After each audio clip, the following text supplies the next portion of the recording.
What's up, everybody? Israel is on trial, apparently. It looks like it. It looks like the entire world is finally coming against Israel, and they're finally starting to stand up for what's right.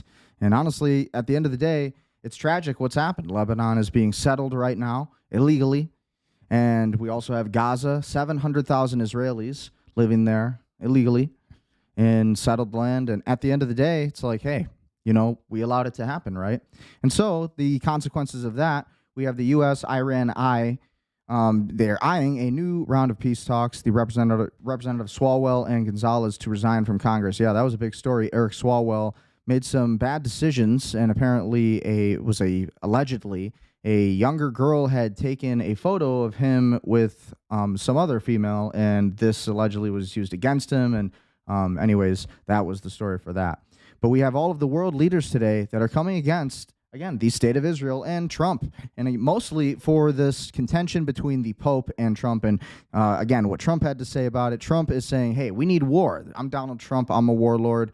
We want to control the entire planet here. We're America. And then you have the Pope, who is saying, hey, this is actually a genocide you're committing, and this is not a part of the Catholic doctrine. This is not a part of what we believe in as Catholics. This is, we believe in peace, and if we are the aggressors as the United States. That's what's being said by the entire world. And of course, now Israel is blaming the United States for all of this. Isn't that great?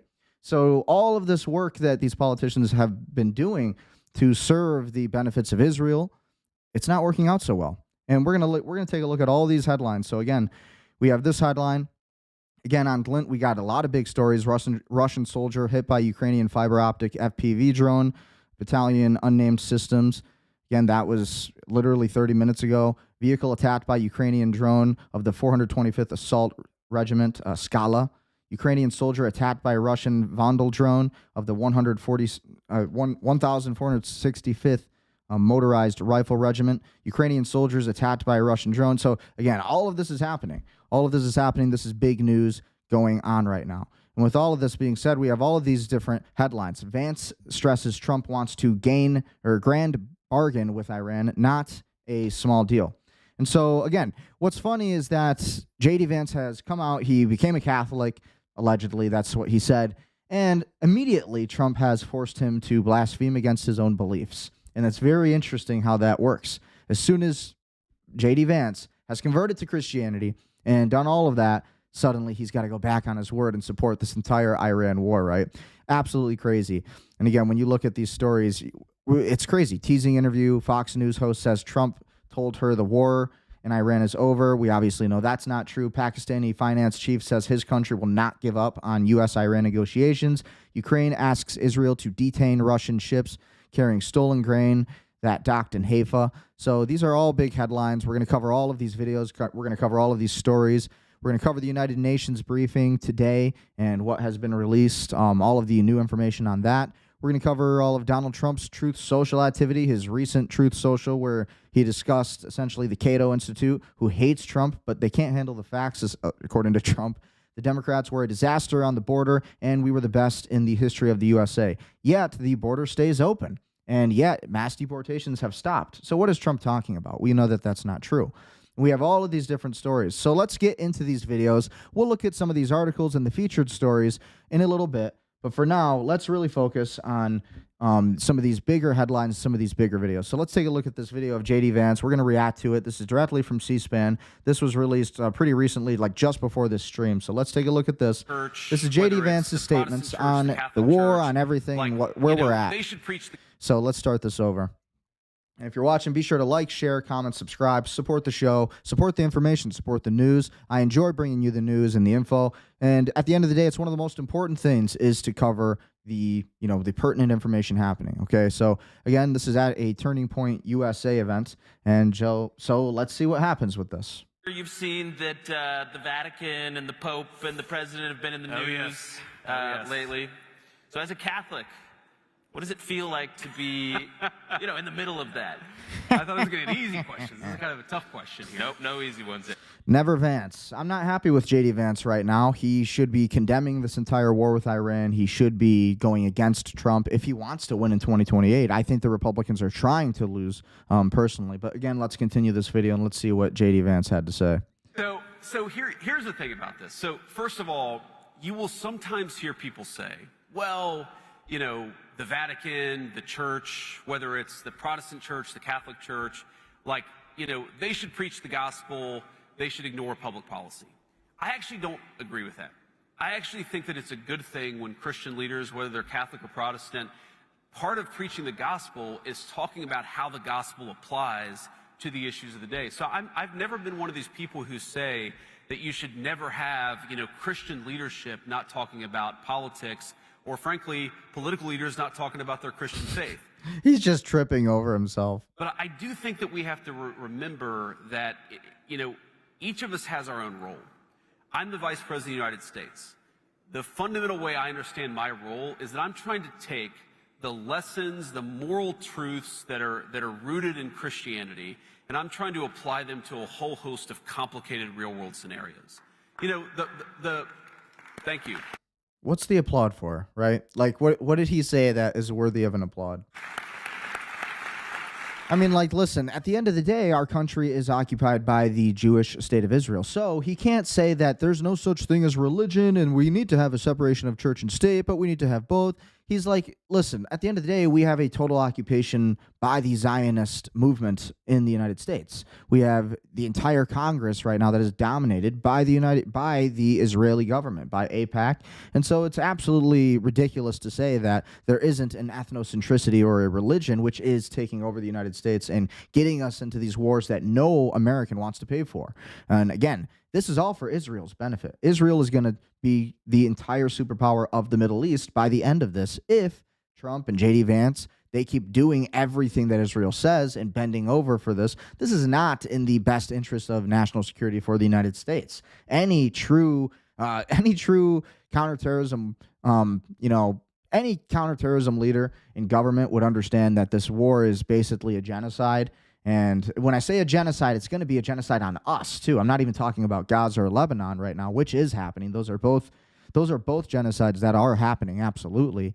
But what I'm even more worried about, it's like if we're going to do nothing about Israel wiping out Lebanon and, Apple Maps completely removing the cities, which they did do, and they removed these villages and cities in Lebanon. Well, who's to say they can't do that to your state, to your village? What happens when Apple Maps, they want to work in cahoots with the Israeli government who maybe wants your land, maybe wants your town for some reason.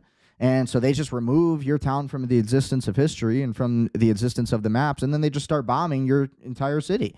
And then they say that it was terrorists, and then they call you terrorists. That's what's happening. And so when we have J.D. Vance, who is promoting this, and he's not fighting back against Trump, he's not standing up to Trump, it's absolute cowardice. And again, we're going to watch a bunch of videos of world leaders all over the planet basically going against Israel, and it's crazy. I mean, it all happened today. And so it's a big day. We're going to cover all of these videos. It's coming up next. But first, we're going to react to this video of J.D. Vance and what he had to say about this because, oh boy, he just needs to really stand up against Trump if he wants to win in 2028. So my job is to apply moral truth to try to do the best thing for the American people. That's my job. And that's the President of the United States' job. And of course, he's the person who leads our administration. The Pope's job is to preach the gospel. Okay? And again, I think that sometimes in the context... And that's what the Pope was doing, though. So, they're already gaslighting the Pope, and it's like the Pope's job is absolutely to be the religious leader of the Catholic faith, the Christian faith, the Catholic doctrines. And what happened was that the Pope called for peace because what is happening is a genocide. It's an unprovoked war on Iran by the United States and Israel, and civilians are dying. 100 plus, school children in Iran just killed just ruthlessly without any reason or why, so it's just like you see all of this happening. Well, again, you have J.D. Vance supporting that. And when you have the Catholic Pope who's basically just saying, hey, we need to have world peace. Blessed be the peacemakers. How horrible of a statement. And they are going after the Pope. You're seeing it in the media all over the place. So it's absolutely horrific.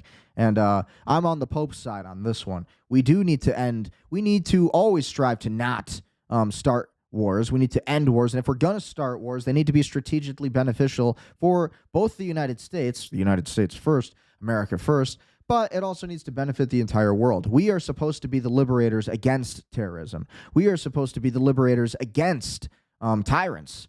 And that is our story. That's where America comes from. That's where the European DNA, that's where all of this country comes from. The Christian doctrine is all about, tranquility and peace. And you have the Christian Zionists, who are completely misled Christians, misguided Christians, uneducated Christians, or completely delusional Christians who, again, they focused on the Protestant religion versus Catholicism and the actual doctrines of the real Christian faith, which is Catholicism, and they've been wrapped up in this entire Judeo-Christian nonsense, which doesn't exist. Sorry, it doesn't. And absolutely it doesn't, because the Jews do not believe in Jesus Christ, and that is a fact. They don't believe that Jesus Christ was the Messiah. They believe that he was a cult worshiper. They believe that he was an idolater, So that is what they believe of Jesus Christ. And they believe that anybody who is not a Jew should be killed. That is in the Talmud. And so maybe that can be changed. Maybe some Zionists will disagree with me. We'll come on the show and debate me. But as far as I'm concerned, that seems to be a real fact. And when J.D. Vance is defending all of this, I'm not okay with it. It doesn't bother me, even when I disagree with him. And I have a lot of respect for the Pope. I like him. I admire him. I've gotten to know him a little bit. It doesn't bother me when he speaks on issues of the day, frankly, even when I disagree with how he's applying a particular principle. So, dude, you became like a Christian yesterday, JD Vance. You were deep state. You were anti-Trump for years. You have an Indian wife. Like if they banned birthright citizenship, JD Vance, your wife would not even be a citizen anymore, my friend. And I say that respectfully, but it's true. It's like, who are you to say what is good Christianity and what is bad Christianity? What is the right version of Catholicism and what is the wrong version? You don't even have the balls to stand up against your boss and to stand up against this war that we should not be in. Again, I'm not against war if it's necessary. I'm not against war if it's strategic and militarily sound, but it's not. We are sending U.S. troops to die for another foreign land who hates America, who hates us. We are being occupied and dominated by this Zionist state of Israel. They are the real threat. The real terrorist threat to the United States of America is Israel, and that is a fact. And you look at the foreign lobbies. You follow the money. You tell me where it takes you. But this is just the facts of it. And when you have, I'm sorry, I'm not convinced that J.D. Vance is really a real Catholic yet or a real Christian. He became a Christian like yesterday. And so it's like, please. The most obvious example is it has frustrated me that some of the Catholic clergy have attacked mercilessly the Trump administration on immigration. It is a constant idea that somehow... I agree with this. I do agree, but he's almost referring to the last pope, because the new pope is a little bit different on that stance. And second of all, the last pope that we had was not good. I mean, he was a promoter of open borders, which is not okay. However, Trump is the one who has ended mass deportations. Trump is the reason we have more H-1B visas coming to the United States. Donald Trump is the reason that we have no closed border still, but he's telling you that it's closed. And I hate to say it because I voted for Trump 3 times.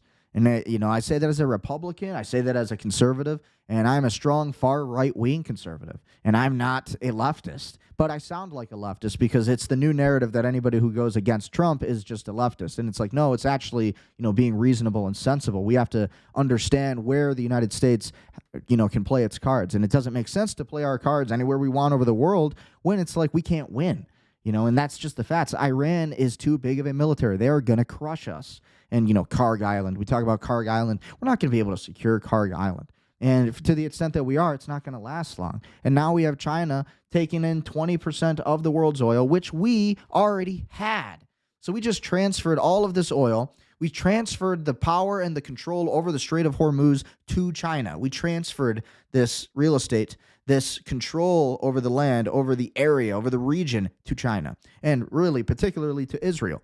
Because when all of this is over, when all of this greater Israel project, when Lebanon is settled, when Israel has their northern front, what they want to consider a national security head front for them, they're going to make sure that they hold the entire trade in that area. And then guess what? Israel has already said they want to take Turkey next as well. So who is this guy, J.D. Vance, and Trump to say, well, the Pope is against Donald Trump on immigration? Well, it's like, well, Donald Trump is against Donald Trump on immigration. What are we talking about here? anyways, let's get back to this. We'll finish reacting to this and we'll get into the news. Everything that the Trump administration does when it comes to securing our borders is inhumane. And my constant response to that is, how is it humane to allow drug traffickers and sex traffickers to bring little kids across the southern border? Amen. How is that humane? Yeah, you tell me, J.D. Vance, and why is it still happening? But again, I'd almost rather have the conversation. So I kind of like, even when there's disagreement, I like it when the Pope comments on questions of immigration. I like it when the Pope talks about abortion. I like it when the Pope talks about matters of war and peace, because I think that at the very least it invites a conversation. So I think some people, their reaction to this is to say, well, he shouldn't have said that. And look, there are certainly things that the Pope has said in the last few months that I disagree with. Let me just take like one very concrete example related to So this again, more attacking the Pope. We're just attacking the Pope all day here. conflict in Nothing in against Iran. Trump, even So though the Trump's Pope obviously said the one in the something wrong. Where he said, and I'm gonna try to remember the exact quote, but he said that God is never on the side of those who wield the sword. God is never on the side of those who wield the sword. I'm pretty sure that he said that exact statement. Now, on the one hand, again, I like that the Pope is an advocate for I already see where he's going with this. J.D. Vance is going to say, well, Iran is wielding the sword, so what do we do about them? peace. I think that's certainly one of his So he's going to roles. turn On Iran the into other the enemy hand, here. How can you say that God is never on the side of those who wield the sword? Was God on the side of the Americans who liberated France from the Nazis? Was God on the side of the Americans who liberated Holocaust camps and liberated those innocent people from those who Okay. Well, we got to remember, this is a Turning Point USA event, so everything J.D. Vance says is going to be in favor of the Israeli lobby. So what that means is that we're going to talk about how great, how bad the Nazis were and how horrible they were and the Holocaust that they committed, even though right now Israel is committing a Holocaust in Gaza and in Lebanon simultaneously. And in the meantime, you have people like J.D. Vance and Donald Trump telling you that's not happening. Look the other way. You need to think about the Jewish Holocaust that happened 80 years ago in World War II. Come on, people. Don't worry about the Holocaust that's happening right now in front of your eyes on Twitter X. Worry about the Holocaust that happened almost a century ago. So that way, the Jewish people can continue making more money and they can profit off of it. And you can be foolish enough to believe it and continue contributing to the lie. And so that way, Israel can eventually just rule your country, take away your freedom of speech and all of your rights, and then eventually they'll take away your entire town off the map. That seems like it's okay. Seems like it's just fine for Israel to blow everybody off the map. J.D. Vance is cool with it. Look at him on the screen. He's great. He's like, yeah, let's do it. More land. He's like, yeah, more land. He can't help himself. Very, very horrible. survived the Holocaust? I certainly think the answer Yeah, is did yes. you hear And I somebody in agree. the background? Did you hear somebody in the background? You support genocide. You support genocide. And that person in the back audience is talking about you support the genocide of the Gazan people, the Lebanese people, which is absolutely happening. And he's out here pretending like he's referring to the first Holocaust. I think the answer is yes, and I agree. Jesus Christ does not. I agree. Jesus Christ certainly does not support genocide. Whoever yelled that out from the dark, he certainly does not. I think that's pretty easy. I think that's a pretty easy principle. Okay, so here's a guy. Let me just say this. This is a guy. Okay, so this guy in the audience says you're committing a genocide in Gaza, and J.D. Vance listens to the question, and he turns at him, and now he's going to attack him. Let's see. Maybe he won't attack him. Maybe he's actually going to answer the question. No. First of all, random dude who's shouting. Can I finish my point? Oh, there's the and then I'll insult. respond to what you just There's the insult. Let's just degrade his entire concern for the real issue, the real Holocaust that's actually happening on the people of Gaza, the people of Lebanon. shouted. Is that okay? Okay, great. Yeah, can we give him 1 second to answer this? So let me just finish this question on the Pope, and then I want to respond to what this guy said. So, number one, when the Pope says that God is never on the side of those who wield the sword, there is more than a 1,000-year tradition of just war theory. Okay? Now, we can, of course, have disagreements about whether this or that conflict is just, but I think that it's important in the same way that it's important. Look at the effort that they've gone into to really find any way to biblically support war and death and genocide. The Vice President of the And then United to gaslight you afterwards, of course. States to be careful when I talk about matters of public policy. I think it's very, very important for the Pope to be careful when he talks about matters of theology. And I think that one of these issues here is that there has been, again... To be careful, the Pope should be careful when talking about matters of theology. The Pope should be careful when talking about matters of theology. Because he is the Pope, right? So he shouldn't think about theology. He shouldn't make statements about theology. He definitely shouldn't have opinions about theology because he's the Pope, right? What an idiot. And no offense, but like, come on, you know, and I really, really, you know, I mean, I'm not surprised. J.D. Vance was a never Trumper to begin with. He is a deep stater. We don't know who he is. Who funded J.D. Vance? You know, Peter Thiel, Silicon Valley. We all know that now. That's all going to come out. And so it's like when J.D. Vance isn't going to be president, because he's not, it's going to be Tucker Carlson. Or not Tucker, might be Tucker Carlson. That would be the best case. But they want Joe Kent if it's not him, or Marco Rubio really would be the best choice. That's who Trump wants. And so it's like, what are we going to get? More war. And they're going to keep stepping over themselves and tripping over themselves to keep talking themselves into more war. Hey, random dude screaming, I told you I'd respond to your point. I just want to respond to this. Damn, J.D. Vance is heated. But he's getting heated. One of the issues here is that if you're going to opine on matters of theology, you've got to be careful. You've got to make sure it's anchored in the truth. And that's one of the things that I try to do. And it's certainly something I would expect from the clergy, whether they're Catholic or Protestant. Now, yeah, because you have the authority to talk to the Pope about religion and theology. Because you're a politician who was like brought up on the world stage by a bunch of billionaires and tech guys like myself, you know, Peter Thiel, a bunch of CEOs, software nerds. That's what I am. I build software. These guys ain't nothing. These politicians are so soft. They're so easy to control because they want power and status. They're camera sock puppets. And honestly, they have no real intention of, you know, saving America or making America better industrially. They are a face of a system that is designed to enslave the masses. And I hate to sound like some hipster because I'm not. But at the end of the day, it's like we need to, you know, we need to actually have people who understand what they're talking about, right? He's talking about how the Pope shouldn't have opinions on theology, but like the Pope is the fucking Pope. It's his job to have opinions on theology and religion. And he's well educated in order to gain that position. First American Pope. And of course, what do we got to do? We got to just tear him down. More war. He said, I believe he said the administration supports a genocide in Gaza. And here's my response to that. When we came in, the humanitarian situation in Gaza was an absolute catastrophe. You know who's the person who got a peace agreement in Gaza? Donald J. Trump. So if you want to complain about what... Okay, so there's the turning point. There's the turning point audience, all the journalists that work for TPUSA in the audience applauding. But at the end of the day, it's like, yeah, that's not true. Let's listen to that one more time. And here's my response to that. When we came in, the humanitarian situation in Gaza was an absolute catastrophe. You know who's the person who got a peace agreement in Gaza? Donald J. Trump. So if you want to complain about... Yes, through the Abraham Accords, which is a massive real estate deal, which has been driven by Jared Kushner and Steve Witkoff to essentially settle not just Gaza, but Lebanon and Turkey and Ukraine. That's what it's all about. The Greater Israel Project, Pax Judaica. But they'll never ask him these questions. And if they do, they'll get shut down and called anti-Semitic right away.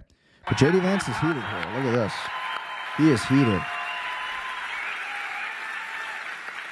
So if you want, sir, to complain about what happened in Gaza, why don't you complain about Joe Biden and the last administration? We're the administration... There's the blame game again, blaming the last administration. ...that solved that problem. And by the way, not only was our administration like the administration that solved the problem, but the president... Man, see, Israel in the United States is on trial. Look at this. And by the way, not only was our Listen to this. administration like the administration that solved the problem, But the president. Excuse me, sir. Oh, look at this response by J.D. Vance. He doesn't know how to handle it.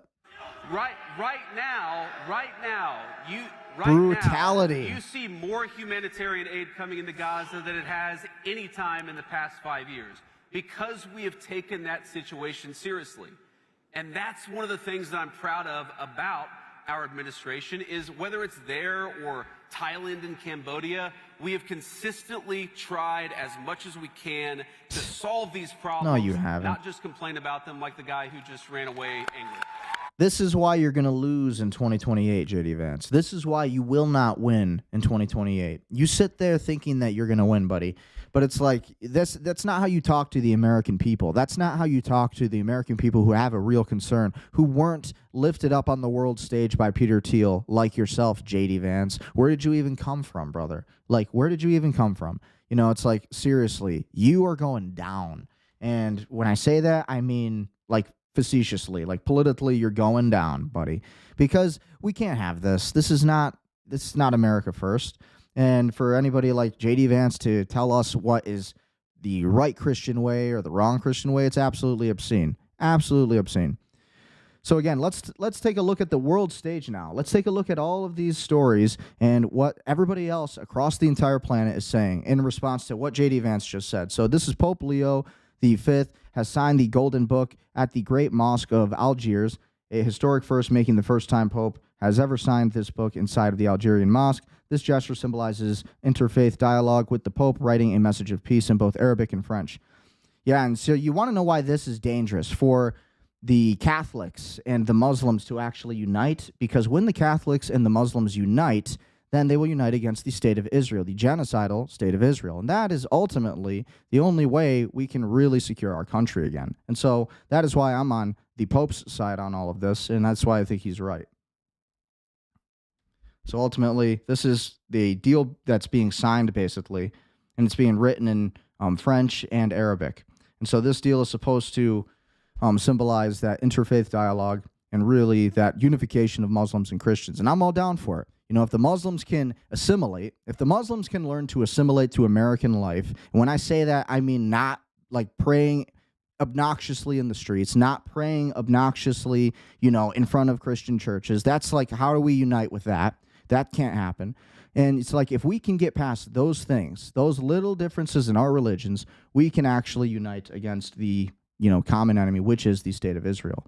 So, and that needs to happen, or otherwise you're going to see the entire Middle East become completely genocided like you have seen in Gaza and Lebanon. Israel will take Iran, and they will do it without any remorse. So the Turkey president says Gaza war is a genocide and that Netanyahu will be arrested. So this is Turkey now. There are a lot of. So we watched the Pope, we watched the Muslims, now we're watching that are happening Turkey. Around the world that are hot spots. Another big one, obviously, is what's happening in Gaza. Would you consider what's going on in Gaza genocide? Başka türlü bunun izahı I mümkün değil. don't think we can explain it in any other way. Bu dört Right. dörtlük bir This is soykırımdır. completely a genocide. Ve bu soykırımın And this faili de Genocide is caused by Netanyahu. Netanyahu çok acımasız bir Netanyahu şekilde mercilessly on binleri ne yazık ki has bu unfortunately killed tens of thousands with this Oh, genocide. so much more. da tabii So much more. Other than that, yaralılar var. there are a lot of there are the wounded. And they're coming after Turkey next. 125 We think kadar yaralıya 120,000 or 125,000 of them, aldık. we took them in our country, and we are providing medical care. Ölümler And all these deaths, unfortunately, are as a result of this genocide. Yeah. And facing this genocide, And nobody's saying it. Is Only the American people are saying it. Only the average people are saying it, obviously. All of the world leaders, they're just now, today is really when I've started to see all of these different world leaders starting to come together on this issue. anything. We're going to watch a ton of these Turkey, videos. soykırımın da I got them all lined up. karşısında We are in complete opposition to this genocide. Yeah, and I am too. Because, again, who's to say they can't do it to the United States? I mean, they can't just get away with war crimes. I mean, this is the whole reason for the Nuremberg trials and the Geneva Convention and how we wrapped up World War II. That was the whole purpose of it. And Israel is breaking their own laws that they wrote against the German Nazis. They are breaking their own laws. Sadly, but predictably, So again, here's the Saudis. Israel choose to ignore the court's ruling, showing that It's the international court right here. itself above the law. On or around April 15th of this year, the Palestinian death toll in the Gaza Strip reached a grim figure of 51,000. Some 15,000 of them children. Over 116,000 people have been wounded. These figures increase every day, even during the short And those figures are periods of probably so-called higher. ceasefire. It's not difficult to understand why, as the Israeli military has removed all restraints on killing innocents. It has conducted over 40,000 airstrikes on the tiny strip. Israel's hideous conduct, which piles illegality upon illegality, is well documented. Its most ruthless application. It's one of the most well-documented Holocausts that you could ever see in history, by the way. If not the most documented Holocaust you've ever seen in your life, is the one you saw on Twitter X for the past year in Gaza, for the past year, 2 years. You've been watching it unfold in Gaza and Lebanon. You have already been witnessing the greatest Holocaust that is far worse than the Jewish Holocaust, where those numbers were highly fabricated, and the 6 million figure was even lied about by an author, by a Jewish author who wanted to frame the narrative that the Nazi Party had killed 6 million Jews. This narrative was put out when the actual number, after archaeological evidence and different investigations that were done and conducted, they found out that there was only about 231,000 Jews that actually were proven to be killed. And they learned that it was actually 52% of Christians that were killed during the Holocaust. And then it was like 49% of Jews. So more Christians were actually killed in the Holocaust, the World War II Holocaust. So it's like they want to keep using that argument as an excuse to commit Holocausts themselves. It's not going to work. The world is getting wise to it. Conditions imposed over the Gaza Strip since October 2023. As the entire world is painfully aware, diseases, lack of sanitations, clean water, food, shelter, and medical care is endemic, while temporary respites have occasionally occurred. Israel has reimposed conditions of total blockade at will, just as it did in early March this year, completely halting the provision of food, water, medical supplies, temporary housing. Terrifyingly, it employs artificial intelligence to determine who to kill and who to spare. That's Palantir's Maven software. Establishes kill zones where anyone crossing invisible boundaries, even women and children, is shot on sight. Bombards so-called safe zones, All true. killing countless innocents, many while sheltering in flimsy tents. And denies requests by international organizations to import equipment required to clear the estimated thousands of unexploded Israeli ordnance scattered across the Gaza Strip, which have killed or maimed numerous innocent Palestinians. Yeah, and so again, the reason that people should care about that is because what happens when there's just no rules, right? There's no rules in Gaza right now. There's no rules in Lebanon. What happens when this is the United States that this is happening to? So we now have the Pope who has come out against the Israeli state.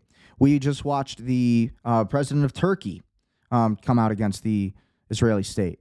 We just watched all these different world leaders coming out against the Jewish state. And now we have Poland.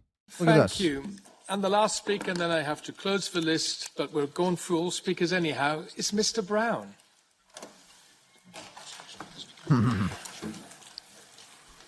Dear Madam, I love Poland. you have just given a wonderful presentation of how unnecessary and useless your office is. With all due respect, the situation is clear as we look at the recent war. The gun, where is the gun? The weapon? It's the US Navy and Air Force who's the gun holder, who's the perpetrator, the aggressor? It's the Jews, Israel Yes. and Jewish diaspora all We over. love Poland. This And is you, why. madam, you are This is the truth, though. And this is how a great world leader should talk, because this is the facts. This is what's happening. This isn't about anti-Semitism. Nobody's anti-Semitic. This has nothing to do with hatred of a certain race. This is about the facts and who is behind this entire war, the entire mass genocides that we're seeing across the entire planet. There's only one culprit, and it's Israel, and we all know it. And only the brave ones are willing to say it. merely the silencer at the end of the gun barrel. And this is everything you do here to stop me right now and all the world, all Europe, for the truth not to be 100%. spoken. Thank you, Mr. Brown. I just want to say, Now take note of the treatment he gets for this, because you're always seeking for attention. I know you by now. seeking for attention. But on behalf of this committee, These people are so scared. These people, like, imagine what Netanyahu has on these people. You cowards, you spineless cowards who are unwilling to stand up for what is true and right, when the Polish president absolutely is. I completely reject your anti-Semitic remarks you just did. You will not repeat this in this committee. Could you And now please I hand over elaborate? to Come the on. High Representative. Could you please elaborate? Mr. Brown, you don't have the floor. Shut up. Madam Keller. Listen to the way these people talk. This is the way they talk to you when you question the state of Israel. To world leaders, they don't want to hear it because they're all blackmailed. They're all weak. They have no power and control, and they fucking hate hearing about how they have no power or control because they're cowards to Israel. Absolutely obscene. You know, part of being a world leader and a president of your country, of your nation, a prime minister, is to be willing to take the bullet for your country's sovereignty and independence. Yes, that is the point. You should be brave. You should be willing to sacrifice your life and everything for freedom, for the truth, for independence, for sovereignty, which is everything that Israel is trying to destroy worldwide. This is why it's a problem you need to care about. Again, this is more of the Polish just saying what's true. Polish MP Konrad Berkowicz displayed an Israeli flag where the Star of David was replaced with a swastika and said, Israel is the new Third Reich, and that's exactly how its flag should look. And I 100% agree. Zabójstwa ze szczególnym okrucieństwem. Izrael to nowa trzecia Rzesza i jego flaga powinna wyglądać dokładnie tak. That's so accurate. Dziękuję. Based. I love Poland. Based. This is absolutely true. Pan poseł Maciej Konieczny, koło Razem. Yeah, the world leaders aren't ready yet. It's too soon for a lot of the world leaders. They all agree. They all know it's true, and they hate it because they're not the ones who had the cojones to say it. He's saying that the state of Israel is the new Nazis, and they are. The state of Israel are the new Nazis, absolutely. If we're talking about counterterrorism, we're talking about national security, if we are talking about global affairs, geopolitics, if we are trying to analyze and determine the truth, then the truth is this, that Israel is the culprit of all of this worldwide chaos. And there needs to be some kind of repercussion. They are absolutely, in every definition, the new version of the Nazi Party and the Third Reich. Pokazywanie swastyki w Everything they are polskim doing is what the Nazis, at least in our history books, our McGraw-Hill textbooks that were written by the Jews, everything we learned in those textbooks, same thing that we learned about. Everything that the Nazis did is what the Jews are doing right now. Maybe with some modifications even. Sejmie nie jest w żaden sposób usprawiedliwione. Bardzo proszę, panie. Shaking things up. Zabójstwa ze szczególnym The world stage is becoming aware of Israel's lies. Beijing breaks protocol and reprimands Abu Dhabi during Crown Prince of Abu Dhabi Khalid bin Mohammed bin Zayed's visit to Beijing. Geez, that was a handful. The UAE reportedly attempted to entice China with closer economic ties in exchange for a clear request to cut relations with Iran and dismantle the Sino-Iranian partnership. But the response was decisive with a reprimand to Abu Dhabi. We decide our own allies. Friendships with the UAE has its limits and does not include interference in our relations with Iran. So when we're looking at this, again, what I see here, we are seeing the Chinese essentially allying with the Saudis because the Saudis are fighting against Iran. And so the Saudis are fighting with or I'm sorry, the Saudis in many ways are trying to really not fight against Iran, is what I meant to say. The Saudis right now are getting hammered hard by Iran, and because they are really like their brethren, and that's why Iran is attacking the Saudis, because the Saudis hold a lot of U.S. military bases on their soil, on the Saudi soil, Qatar, Bahrain, all these places, and essentially it's kind of betrayal and treachery to the Iranian people. So with that being said, China's saying, well, we're not going to ally with Qatar and the Saudis and break our relationship with Iran because we are loyal to Iran. We want that Iranian oil, baby. We want that 20% of the world's oil supply. So China's going to say, no, we're not going to just betray Iran, but we will make allies with Saudi Arabia. We'll definitely do deals. And so now Saudi Arabia is doing deals with China. Why is that? Well, maybe it's because China is taking in that oil that America was once taking in, and the Saudis are realizing that China is going to be making a lot of money from this because guess who just lost the Strait of Hormuz? Us, the United States. So now China knows that if they can secure the Strait of Hormuz, which they are right now, they're going to end up winning tremendously from this entire war. So that's really the situation. So that's what this entire meeting is. That's why it is so significant. And in many ways, at the same time, now China is basically siding not only with Iran, but by siding with Saudi Arabia, they're basically playing two parts where Saudi Arabia is almost a neutral player in many ways, because it looks like Saudi Arabia is going to be starting to condemn Israel. A lot of the Saudis have already spoken against Israel and what they've done to Palestine. So very interesting dynamics with the Muslims and the Arabs and how these relationships are developing with China and how this all geopolitically connects and how the flashpoint really actually matters. So when we look at some of these other stories, this was yesterday's, but it's still relevant. Again, we're talking about the international court here, and this is what it really is. This is like the modern-day Nuremberg that we're going to see against the state of Israel, and you're seeing all these nations rise up against it because it is obvious, it is truly a genocide. I mean, if we're looking at the actual definitions of a genocide, it is. So again, this is China. Defense Minister says the U.S., despite 240 years of history, has spent only 16 years without war. He says Washington has had 800 bases across 80-plus countries. China calls the U.S. the main driver of global instability and a major threat to peace. So yeah, I mean, remember, Netanyahu just blamed America for basically everything. This happened literally just last night. I covered it in yesterday's stream. And now we have this situation where the rest of the world is starting to agree, like, oh, yeah, well, America they helped Israel out the whole time.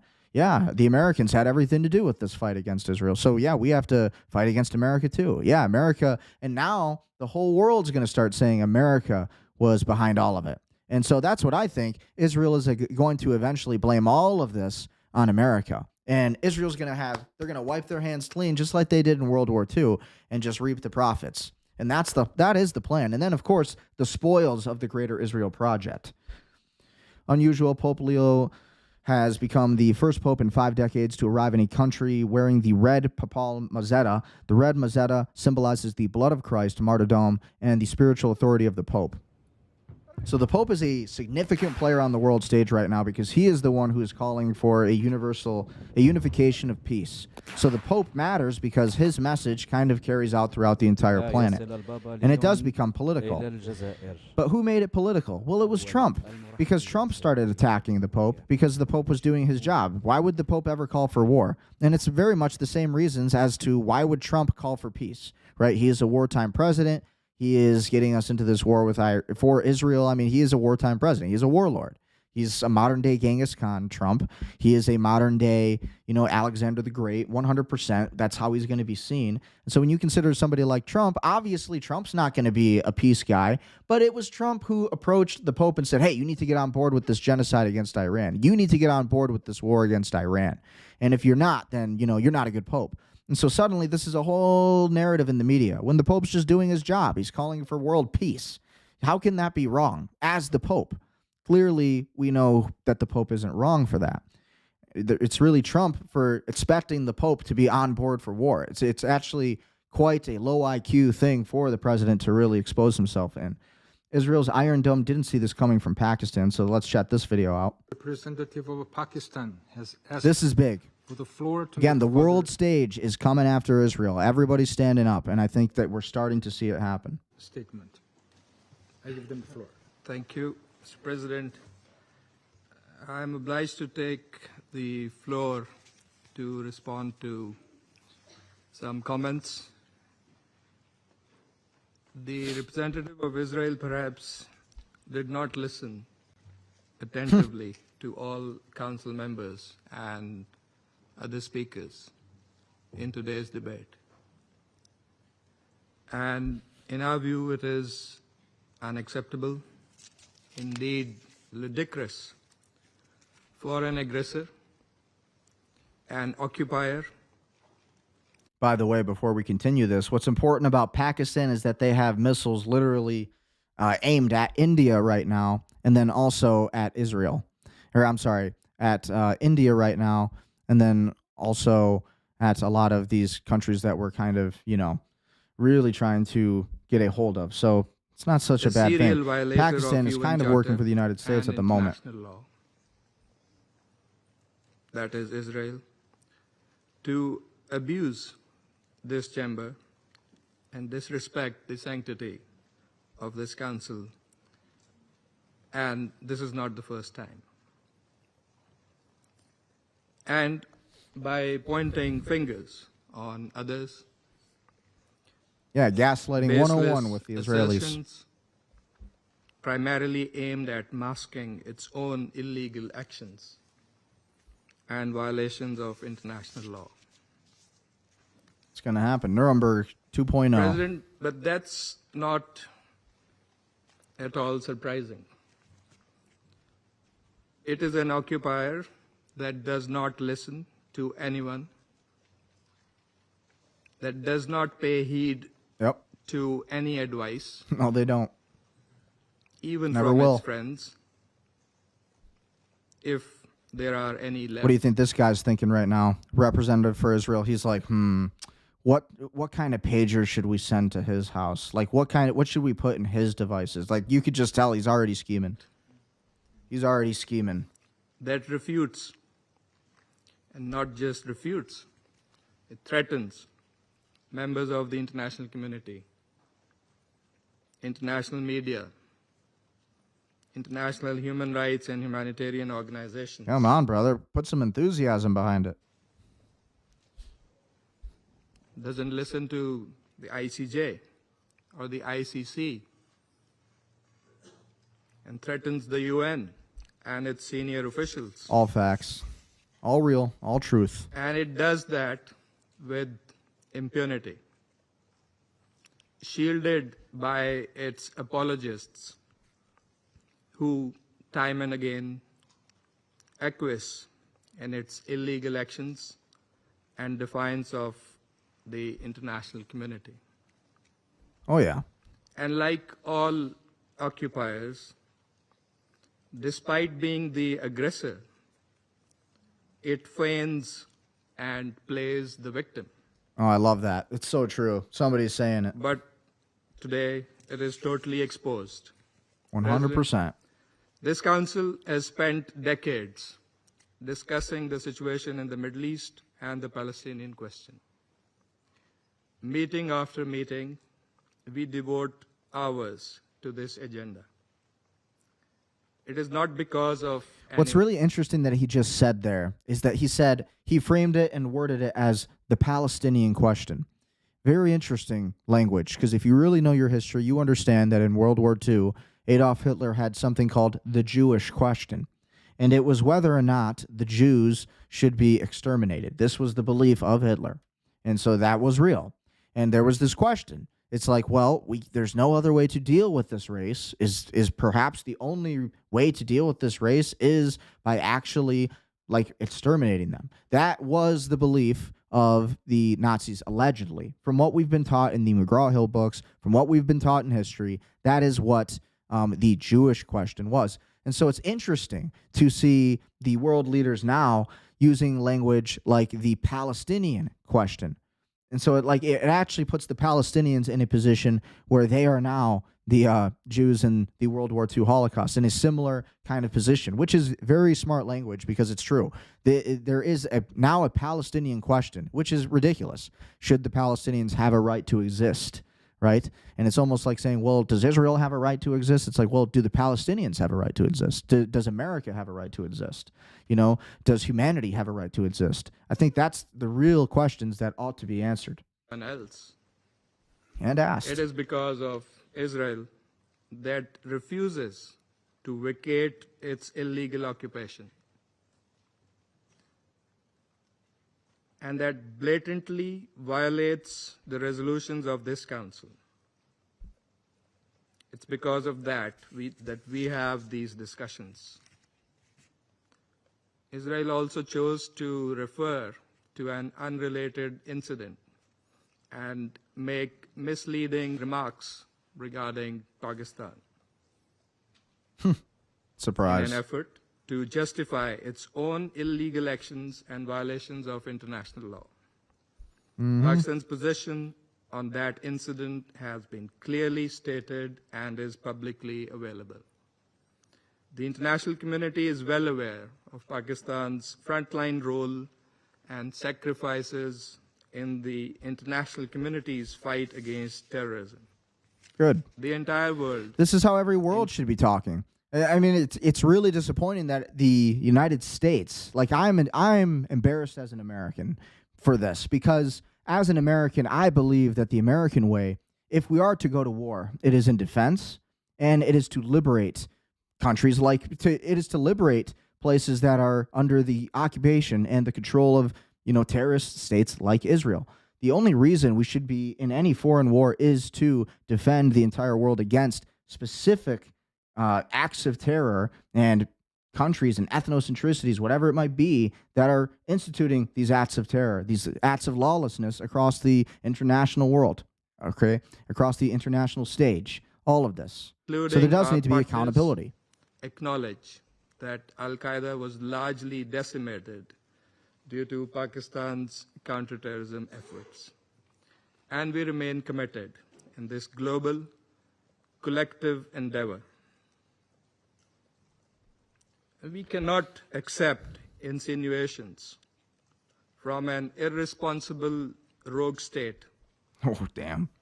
that is, in fact, the perpetrator of worst kind of state terrorism that we are witnessing in Gaza and, in fact, in the occupied Palestinian territories for decades. And now in Lebanon. Should have We added reject Lebanon. any false analogy, as has also been done by Qatar. For whatever way it interprets the statements in this council, the occupying power must go back and read carefully They won't. the statement issued by the Security Council today. Yeah, they won't do that. They're not going to do that. But they're going to have to be stopped by force. It's going to have to be the United States. Like, I do this entire live stream not because I want to, because it's like you have to. You have to talk about these things because it's like nobody else is. And it's like the more people who talk about this and the truth and just really just say what's happening, it's like it'll bring people back to reality. That's why I'm doing this. It's like people need to have the conversation. This is absolutely something we should never accept. Only the United States can really control Israel. We are the most powerful country. And as much as Donald Trump is controlled because he's blackmailed because of the Epstein files or whatever reason, that doesn't mean the next generation of Americans aren't going to stand up against this. We are the United States of America. We believe in freedom and independence, and we fight for every country who wants sovereignty and independence. That is the JFK way. That is the Monroe Doctrine. We are the whole reason the CIA was created was to actually, to fight in counterterrorism, to fight for America. And now we have the CIA, which is entangled with the foreign lobbies of Israel. And so that's the war. We have the American people now, you watching, and the people who have the decision to either speak up against it, to say what is true and right, and to risk everything for it, or for those to basically back down and to end up like a lot of these world leaders who have completely folded, like Trump. And so it's like, what are you willing to risk for the truth, right? So you have the Italian Prime Minister Meloni. In view of the current situation, the government has decided to suspend the automatic renewal of the defense agreement with Israel. Italy cancels the defense agreement with Israel. So now it's Italy too. Voi non me lo avete chiesto, ma il governo, ad esempio, ha in considerazione della Hold on, I'll rewind this and I'll kind of say it for people who are just listening. I want to translate a little bit. You have not asked Voi non me, me lo avete chiesto, ma il governo, but the ad government, esempio, for example, in considerazione della situazione has in attuale, view of the current situation che stiamo vivendo, we are ha deciso living, di sospendere il has rinnovo decided to automatico be dell'accordo di automatic difesa con renewal of the Israele. defense agreement with Israel. So they're going to close that automatic agreement of the defense agreement. So, in the comments, of course, honestly, the memes are great though. The memes are so necessary because it's unfortunately the truth in what's happening. You know, all these comments that you're seeing, yeah, this is like how you take America back. You know, you think your comment sections don't matter. You think your comment with 7 likes doesn't matter. It does. You know, look at how many people saw that. 1,600 pairs of eyeballs saw this tweet. Damn, the world is drawing the lines, 2 sides. Christians aligned with Muslims, Christians aligned with Israel. So you look at little tweets like this and you think, yeah, well, my opinion doesn't matter. Yeah, it does. Look at how many people are looking at each of these tweets. 347, 114, 1,000 here, you know. So really on Twitter X, if you want to get the most amount of engagement, you need to be in the comment section. Don't be racist, obviously. Don't be an actual anti-Semite. Don't have any hate towards anybody. But when I look at these, you see a lot of good content here, right? This is one of the videos we were already going to cover. Right here, Israel is committing genocide in Lebanon. Before and after footage shows the Lebanese border village of Qaim flattened by the IDF over the span of a month. So yeah, this is Lebanon. This is Lebanon now. So just like it happened in Gaza, we're watching it happen in Lebanon right now. And so the only thing we can really do is act. And you have to document this. There has to be a documentation of this history. There has to be a documentation of the war crimes that have been committed by Israel. Otherwise, this legal precedent will not exist. And what this means is that if this is allowed to happen in Lebanon, if this is allowed to happen in Gaza, this will happen in the United States next. That is the goal. If there is no international law for these kind of crimes, then who's to say that Israel can't do this to anybody they want? And therefore, any country. Who says that China can't do this to Turkey? Who says that Turkey can't do this to a smaller country, right? Who says that Saudi Arabia can't do this to Iran? Who says that, you know, the America can't do this to Canada? Who says that Mexico can't do this to Puerto Rico? Seriously, if there's no international law against what is happening in Lebanon and in Gaza, it's going to happen in the United States. So if you care about national security and counterterrorism, you might want to start thinking about these questions. Joe Kent, big statement. Trump and Netanyahu are exposed. America's 18 intelligence agencies all agreed that Iran had no capacity to develop a nuclear bomb, but that Israel was telling us that they would be able to assemble 10 bombs in 2 weeks. So 100%, Joe Kent got it right on the money. A lot of people have a lot of mixed feelings about this guy because he is CIA. But again, like I say, I don't think there's anything wrong with the CIA as long as the people who are working for the CIA are actually serving America first. And I believe Joe Kent is America first. I believe a lot of his message is pretty good. So listen to this. What do you guys think about this? So getting the 18 intelligence agencies to agree on anything, it's very challenging. It is a very laborious and it's sometimes a very intense process of coordination and having people argue their cases. When you have the 18 intelligence agencies saying without a doubt that Iran is not working towards a nuclear weapon, and the Defense Intelligence Agency doing battle damage assessment, which is what the DIA really specializes in, is having these military-based assessments, that's what I'm going to go with. Being influenced by the IAEA or by another government, Israel in this case, saying like, oh no, even though you conducted Midnight Hammer and your 18 intelligence agencies say that their nuclear capability is gone, they're still somehow digging out from the rubble, and they're going to be able to assemble 10 bombs in 2 weeks. Again, sorry, I'm going with with what the director of national intelligence said, and she's saying that based on the research and the analysis and the rigorous debate of 18 intelligence agencies. Yeah, so what does this remind you of, guys? This reminds me of the Iraq War, the WMD narrative, the Saddam Hussein narrative, and really it was all for the oil, right? George W. Bush, got to go get that oil and fight the terrorists. We got to go and fight the terrorists. We got to get some damn oil. America, bitch. Like, seriously. Like, come on. You know, we have to control. We have to have a control over our conquest as a country. You know, there has to be a limitation to the conquest in order for us to conquer more. You know, sometimes less is more. You have to be strategic about your conquest when it comes to international diplomacy and all of these things. There has to be you have to be able to finesse and not just destroy like Israel. Lebanon is being destroyed. 1.2 million, including 400,000 children forced out of their homes by bombardment. Towns and villages flattened, innocent civilians killed, parents grieving over their lost children. There's no justification for this. Again, one more time. Again, they're doing this in Lebanon. This is exactly what we saw in Gaza. Let's just not deny that. So what are we going to do about it? Again, what are we going to do about it? People need to speak up against it. There needs to be a real normalized conversation around it. It cannot be something that's censored.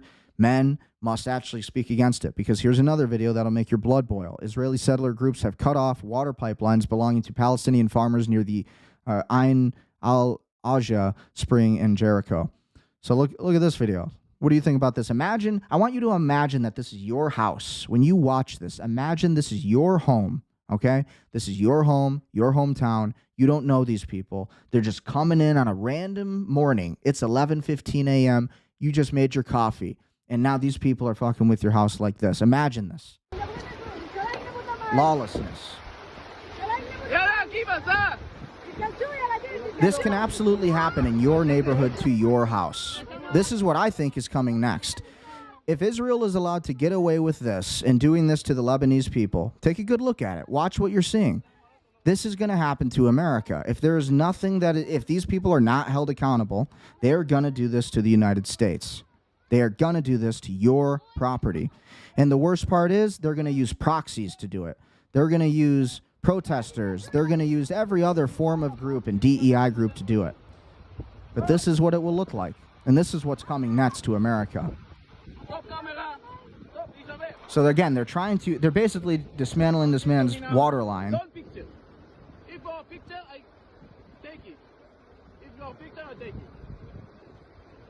Obviously, he looks to be IDF to me.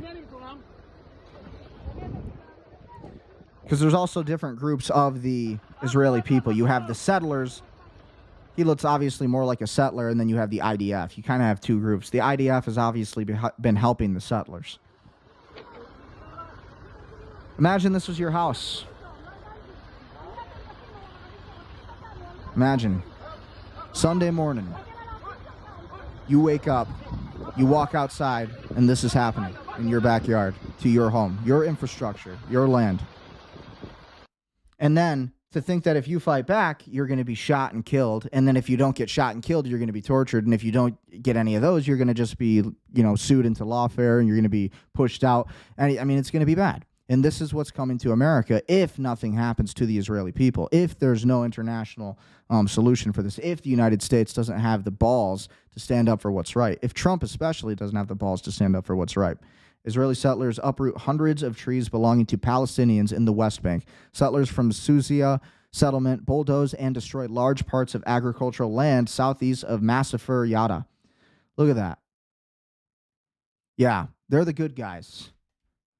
Don't forget that they're the good guys. Israeli soldiers and settlers prevent Palestinian villagers from accessing their olive harvest in Hebron, occupied West Bank, on October 12th. Yes, so keep listening to Trump on how Israel is so great. And ask yourself why he's actually saying that. Maybe it's because of those Epstein files and what's inside of them.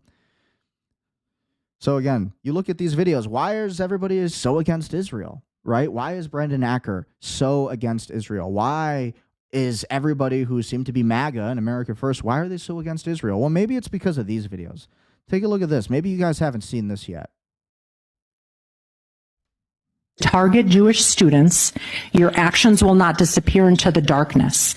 We will shine a light on you that, thanks to Google and SEO, will follow you for the rest of your life. When you look for a job, when you look for a spouse, when you look for a nanny, when you look for anything, our work will always be documented. Again, thanks to Google and SEO. Oh, thank God for Google and SEO. The world is going to know everything about Israel. Believe me, Israel. Thank God for Google and SEO, because people like me are pretty good at Google and SEO. That's what I do for a living. And I'm going to make sure that the ether, that the SEO has it in the histories that Israel is the one causing all of this worldwide conflict. Where DEI leaders smeared Israel, excused Hamas. We pressured CEOs. Some resigned. Many were You won't be pressuring me. I'm a CEO. You'll never pressure me, lady. terminated, but policies were changed, thankfully, from governmental to art institutions.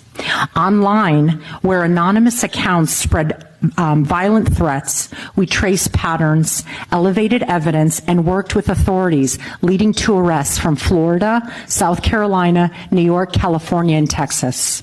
And we're not slowing down, sadly. Today, Stop Anti-Semitism, I'm proud to say, runs one of the most robust anti-Semitic enforcement operations in the United States. Anti-Semitic enforcement operation. It's an anti-Semitic enforcement operation. An anti-Semitic enforcement operation. They're enforcing anti-Semitism. Yes, the Jews are going to enforce anti-Semitism, right? Is that what it really is? Maybe. Because after all, who are the real Jews? Isn't that the Arabs, the Palestinians that lived in the state of Israel? Don't they have more Semitic DNA than all of these Ashkenazis? I'm correct. Monitoring campuses, digital networks, activist groups, and public officials, documenting incidents in real time and mobilizing millions of people, of allies that are quietly by our side. But the fight is bigger than the exposure, and it's about securing a future where Jewish students can walk across a quad without being screamed at, a future where That doesn't happen. No Jews are getting screamed at. I went to college. I never seen Jews getting screamed at anywhere. And we didn't have a bunch of anti-Semitic laws and all this stuff. I've never met a single anti-Semite in my life, to be actually honest. I've never met one. Actually never really knew much about the Jewish people my entire life. So it's crazy. These people use the term anti-Semitism and abuse the term anti-Semitism. They are using it for political purposes and military purposes at this current time in history. And so just like the Black Lives Matter movement made their critical error in this social project that they really failed in, one of the biggest things that they failed in is they overused and abused the term racism. They kept calling everybody a racist who didn't agree with them. Well, it doesn't work so well. You call everybody a racist, that kind of just makes people racist, right? You call somebody a racist who's not a racist, they're going to become racist. If you call somebody an anti-Semite who is not an anti-Semite, and in fact a Christian, right? I'm a Christian. I don't hate Jews. I believe Jesus Christ is the Messiah, the King, and he was a Jew, allegedly, right? And so I don't hate Jews. It's against my religion to hate Jews. And so I see myself as an analyst of the truth. I'm an American. And it's like, no, you're not going to silence my freedom of speech. You can try. The state of Israel can try all they want. They will fail because people like me are pretty good at Google and SEO. That is what I do for a living, goldsharkmedia.com. And at the end of the day, we're going to make sure that the SEO writes it in the history books, that the Israeli people were the ones that caused all of this aggression. All of the anti-Semitism came from the Jewish people who really walked themselves into all of this. They asked for this. They started the genocide. They started the wars. They gaslit everybody. They said anybody who wasn't Jewish is not a person and like a cattle. Sorry. Sometimes a religion must be modified. So at the end of the day, the Jews are wrong at this current time in history, and it needs to be said. They need to be told that they're wrong. Like a little brother, when they're running around doing something stupid, you got to tell your little brother, hey, dumbass, you're going to get us in trouble. Stop. And, you smack your little brother on the side of the head. We need to do that to Israel. And when Trump isn't able to do that because he's, blackmailed by these Epstein files, and I really think that's why we're seeing everything happen the way that they are, what are you going to get? So we need a president that's not going to sell out to Israel. Understand that anti-Semitism is not activism. It's bigotry, and it will cause you to lose your job. It will cause you to lose your job. It will cause you to lose your job. We will follow you, we will track you, and we will kill you. I mean, we will liberate you. Yeah, right. Okay, we'll see about that. I think it'll be the other way around. We are going to liberate you, Israel. We are going to expose you, Israel. You are going to be exposed for the truth, just like I'm about to do right now in this video. Hezbollah is not by Here's any Hillary means Clinton agreeing with the Israeli people. We're engaged in a war now in southern Lebanon. I would wish the following. Number one, and finally there seems to be some opening here. I've been advocating behind the scenes for this now for several months. Israel should support this Lebanese government. There has not been a better Lebanese government that's since true. The Syrians and Iranians assassinated Hariri. They are trying. Do they have all the capacity they need? No. But they are trying to set up a government in Lebanon that can deal with the threat. See, Israel's trying to set up a government in Lebanon. Here's the translation to that.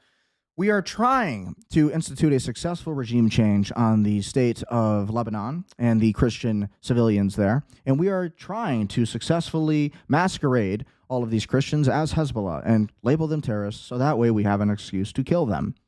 That's the translation of what's actually being said. That Hezbollah poses internally to Lebanon.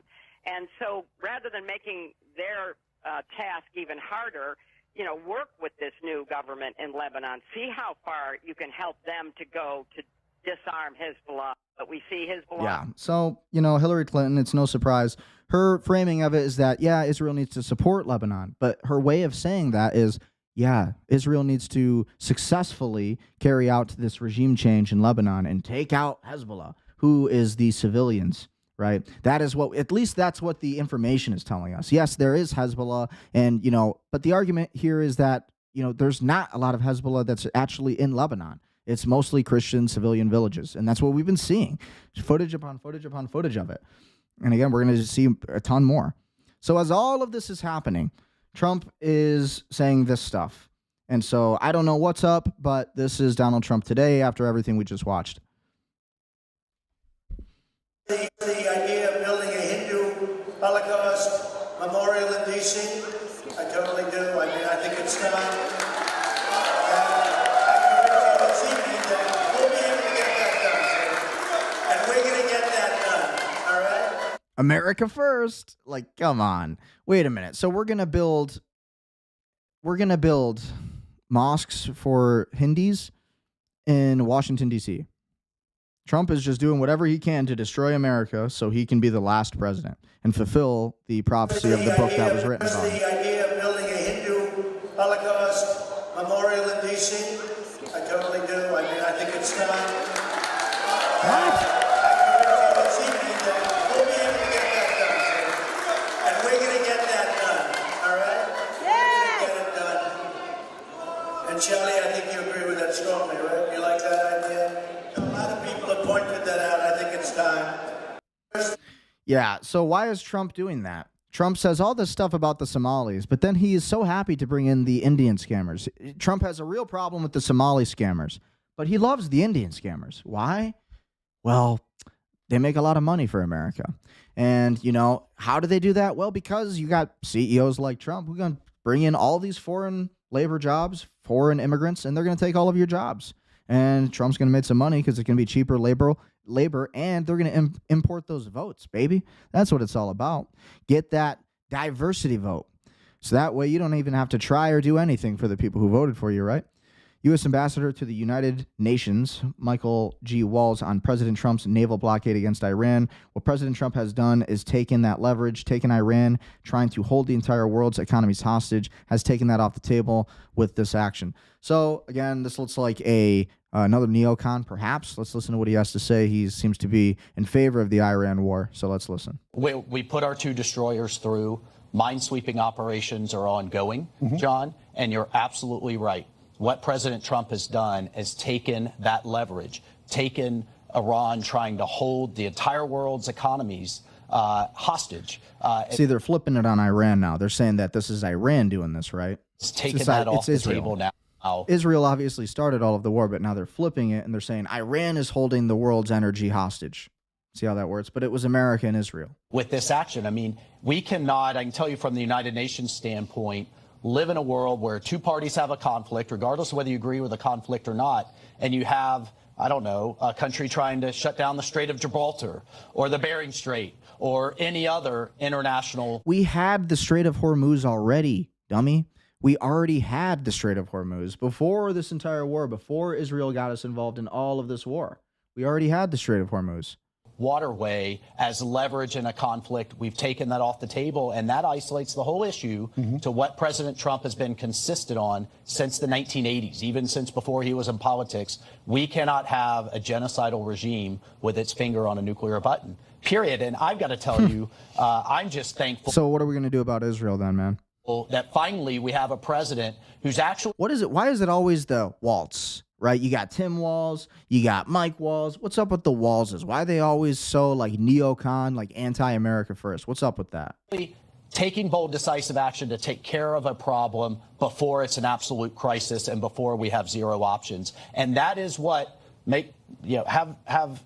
have no doubt the Iranian regime was looking to build such a shield of conventional missiles. We saw what they've done with just what they had now. Imagine another year or 2 years, 5 years from now that it couldn't be dealt with. It's honestly surprising that they're still keeping up this narrative that, oh, Iran is going to have a nuclear missile. Iran's going to have a nuclear bomb. Iran's going to have this and that. It's like, that's such a lie. And that's all Israel. Everybody knows it.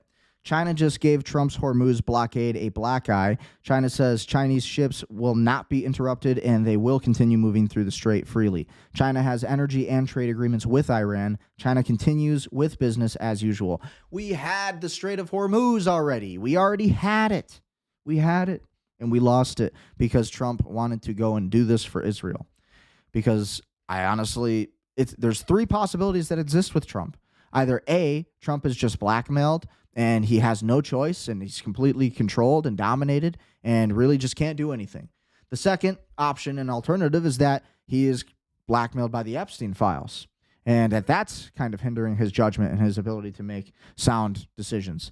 And then the third option is that he is legitimately just the guy running all of this and the guy that's behind all of this, the guy that maybe he does control Netanyahu, maybe Trump does control everything that's going on and he's the one that's been behind all of this. Maybe he's been pro-Israel. He was always truly, in his brain, the Jewish Messiah. And a lot of the Jews do believe that Donald Trump was always meant to be the Jewish Messiah. Very interesting stuff. But it's very true. They believe that to be true. I don't believe that to be true, obviously. But, right. So we have all these crazy things happening, crazy narratives going across the ether. And so as all of this information flows, a lot of big things are happening. Especially with crypto. Brad Garlinghouse, the CEO of Ripple. Yesterday, I celebrated 11 years at Ripple. Back then, I couldn't have predicted that we'd still be fighting for regulatory clarity. That fight has been worth it. After a day in D.C. having great conversations with Senator Haggerty, Bernie Monero, Senator Tim Scott, John Bozeman, and Patrick Witt. And on the stage with Semaphore. World Economic Summit.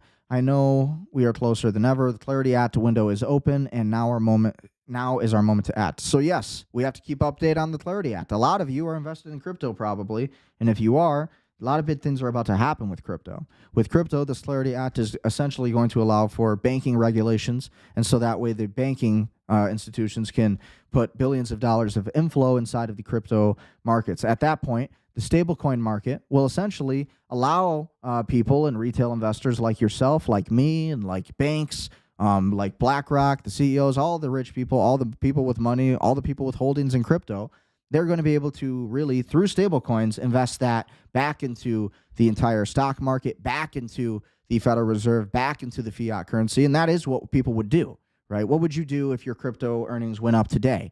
You would probably, and when I say that, I mean like a lot. Right? Let's say you made some kind of Bitcoin wealth, right? You make, a 2,000% return on your investment. And one day you go from owning maybe like 1 or 2 Bitcoin, and now it's like your Bitcoin's worth like 2,000% more. And this happens all the time in crypto. Every 4 years, there's a new cycle.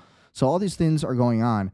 And what the real plan here is, in my opinion, is for Trump to pay off the national debt, $39 trillion with the crypto. He said it before. Trump said, we're going to write a little crypto check, right? That's what Trump said. And then I also believe that a big point of this entire crypto market is to reset the currency, is to reset the entire financial industry, is to essentially bring back the United States gold-backed currencies and allow the United States, again, to reinvest into the fiat, which, again, you got $100,000 in crypto profit. You're probably going to put that into some real estate. Probably going to pay your bills with it, obviously, but you're going to end up you'll probably put some money in Vanguard, your Fidelity account, your Robinhood, and you're going to save that money. You're going to invest it into a tax-free muni bond, make 5%. And so imagine Elon Musk and these billionaires like Larry Fink, they have all this money stocked up in crypto and Bitcoin and XRP.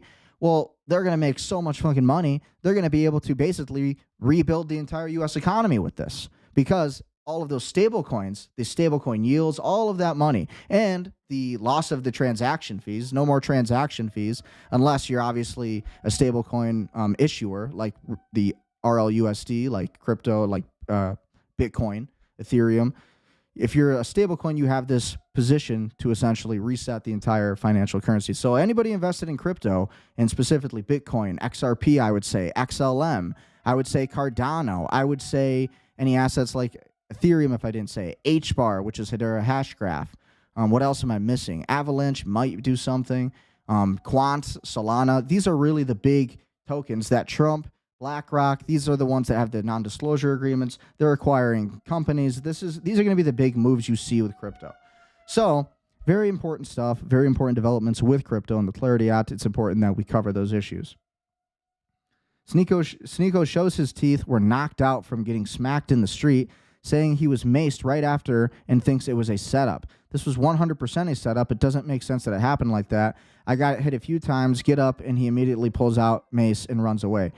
Yeah, so I saw this video.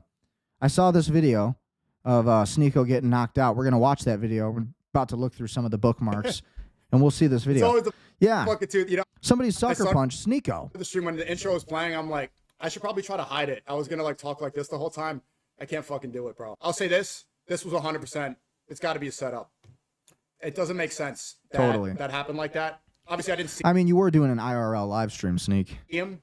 I was looking at the chat. And yeah, I'll be honest, I got maced, bro. I got maced right after. So it's crazy. I got hit. You can see it in the video. I'm just going to be honest, bro. Cheap shot, I can manipulate the situation and lie and stuff like that. I got hit a few times, get up, and immediately pulls out mace and then runs away. And I've never been maced before.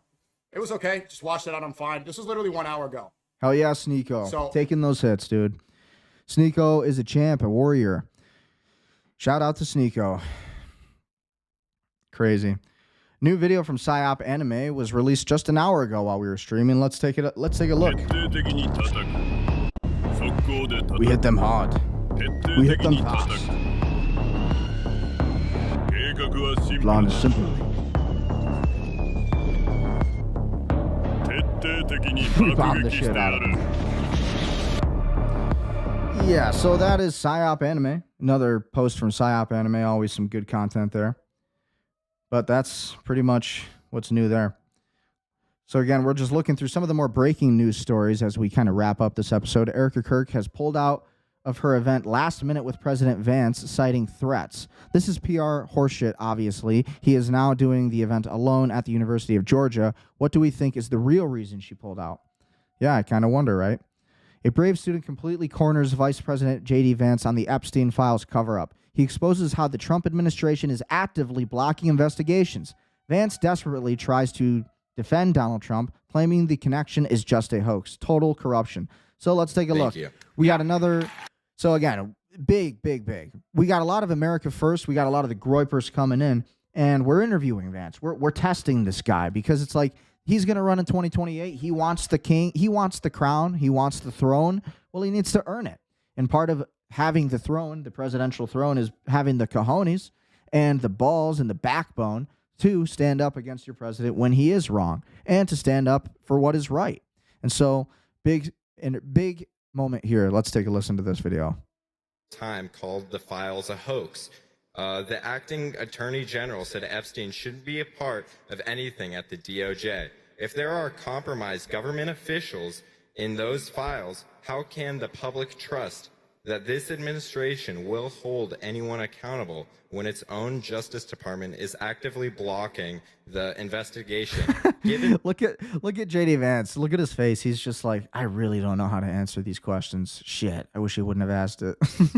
In that, can you clearly articulate your stance on whether federal entities should have a formal investigation? Thank you. Yeah. So... Nice, Voyeur Dyer. That's on my bio. Voyeur Dyer. Many people don't understand that Voyeur Dyer means to speak the truth, to quite literally speak the truth. And so it's literally in my Twitter bio for that reason. So I like the shirt.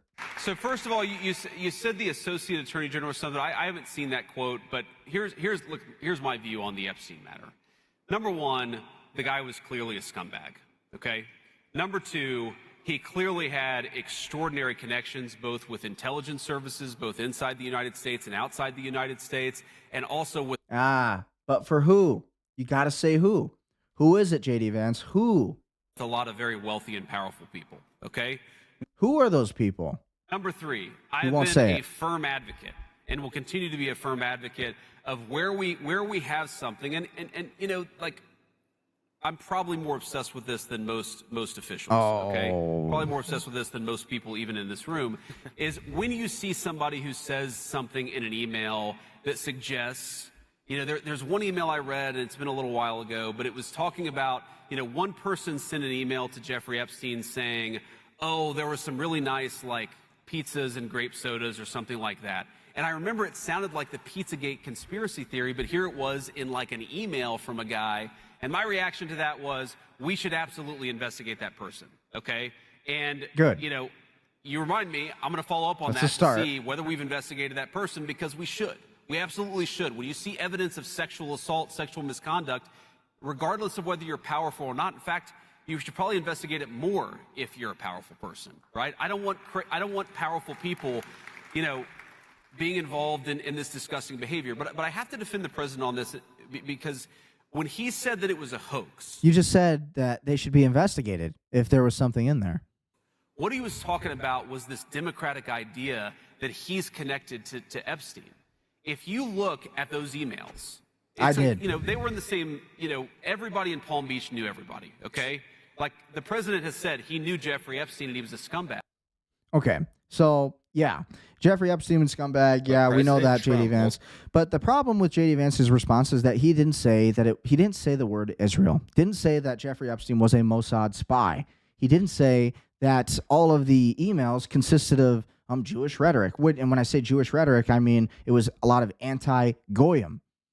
Is what you heard in the emails. And goyim means of the nations, but to the Jews, it's a derogatory term to those who are non-Jews. A goyim is somebody who's a non-Jew to a Jew, but the meaning is of the nations. So the Jewish people call people who are goyim of the nations, but they call people goyim in the Jeffrey Epstein, the Epstein files, and those emails, they're derogatory.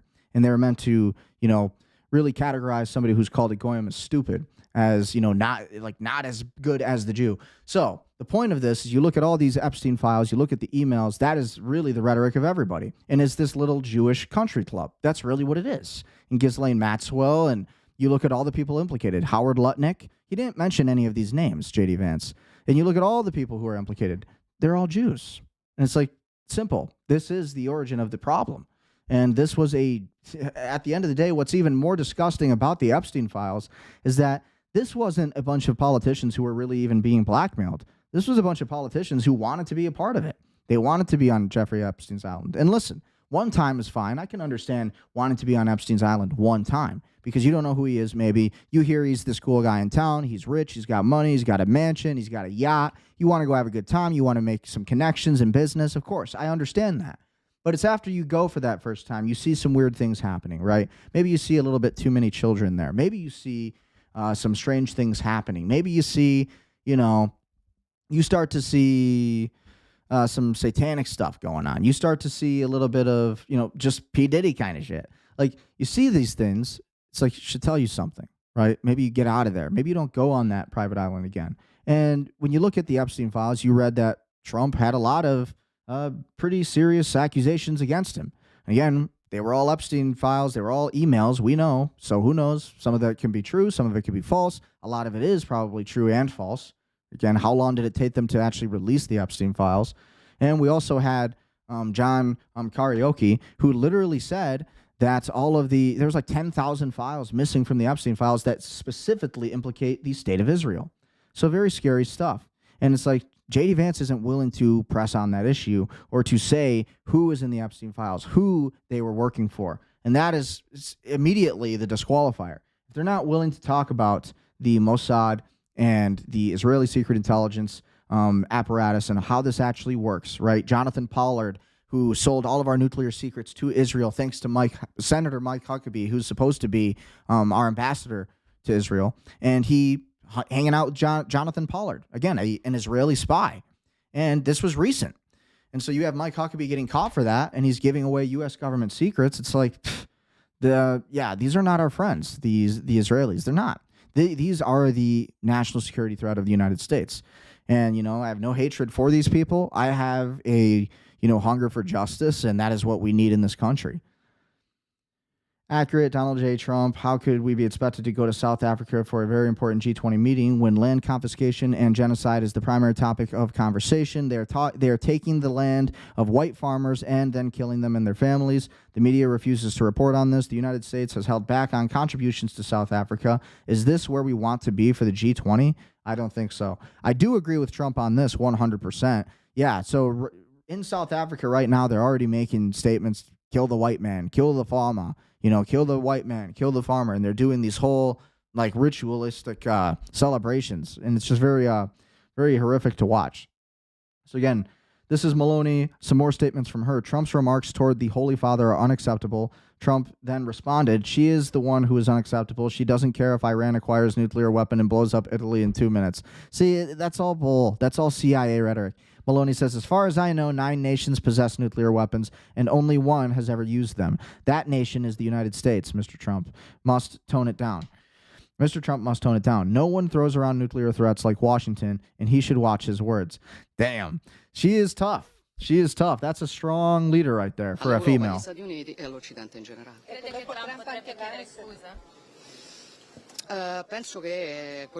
says, well, I think what I said is that the statements in particular about the point if were unacceptable. I expressed my solidarity with Palestine. I'll tell you more. Frankly, I wouldn't feel comfortable in a society where religious leaders do what political leaders say, let's say, not in this part of the world. That's why I disagreed and told you so, President. So, that is, again, the Italian Prime Minister Meloni and her statements towards Trump, basically stating that the war is a no-go and it shouldn't happen. And again, it really is right. I mean, in terms of this argument, again, I'm all for Western hemispheric dominance. I'm all for taking Cuba. I'm all for taking Venezuela. I think that's great. But to go and take all these other countries on the other side of the hemisphere really doesn't make sense for national security at all. Things I'm proudest that we've done as administration is we've told Europe that if you want to buy weapons, you can, but the United States is not buying weapons and sending them to Ukraine anymore. We're just out of that business. That's good. It's a very good thing. But so he says. Ukrainian American, again, a kind person.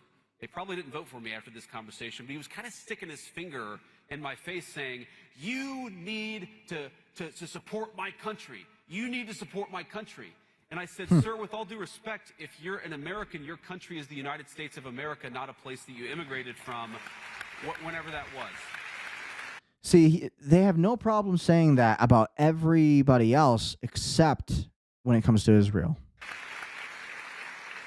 So afraid. It occurred to me, and I know this is the last question, I'll try to be quick here, but it occurred to me that my father-in-law, who came from India, who moved to the United States, who got an education, and became an American citizen, that never once in my life has he ever said, you have to do this, or you should do this because it's in the best interest of the country that I came from. And I think that attitude, to the extent that attitude dominates among the new generation of Americans, that makes Americans feel welcoming towards people, because everybody, again, whether your family's been here for 300 years or 1 second, to be an American means to look out for Americans first, and that's the perspective we have to take to our immigration policy.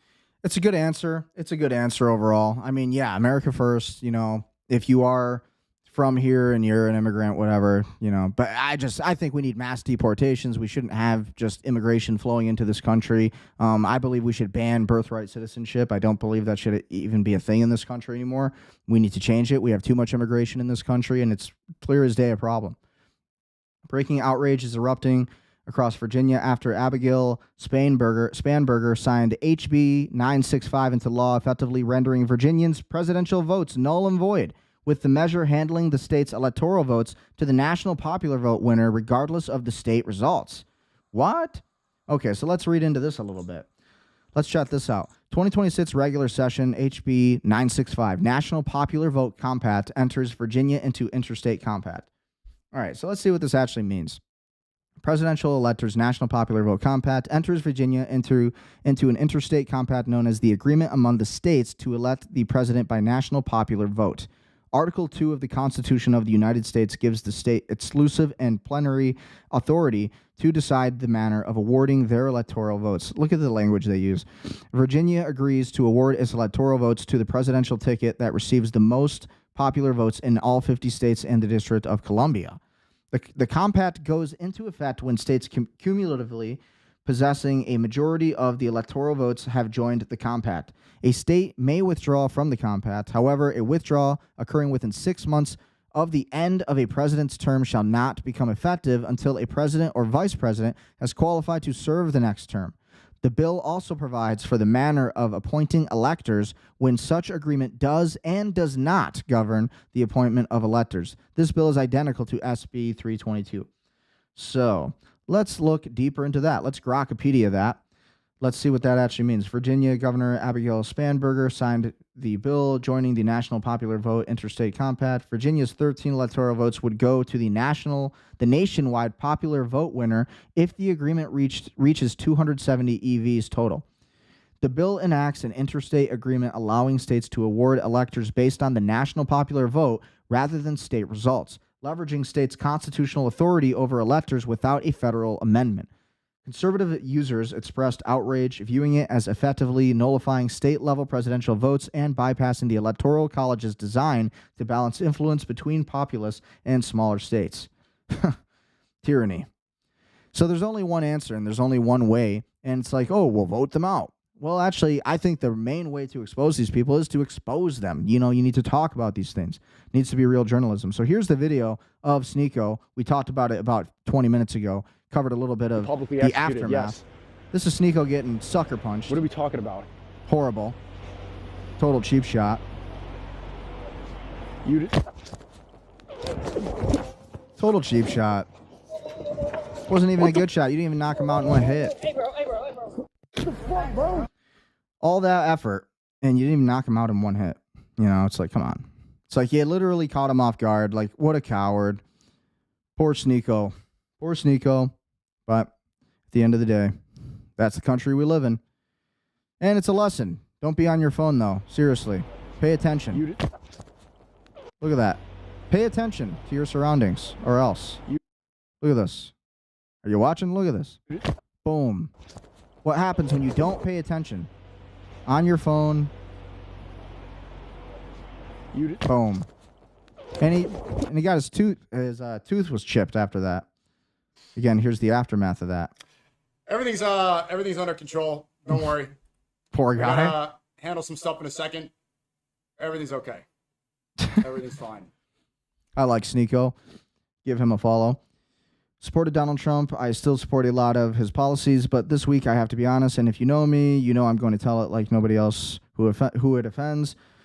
And so this is kind of his statement on that. So low IQ and stupid. It looks like he was on Tucker Carlson. This guy used to be in the mafia, but he's given his statements on that on the Tucker Carlson network. Now, this is the heart of Beirut. Israel is flattening entire neighborhoods in Lebanon's capital. Families and civilians are buried beneath their own homes. A 5,000-year-old city is being wiped off the map in real time, and the world watches in silence. So I've seen this video circulating a bit throughout, but I keep replaying it.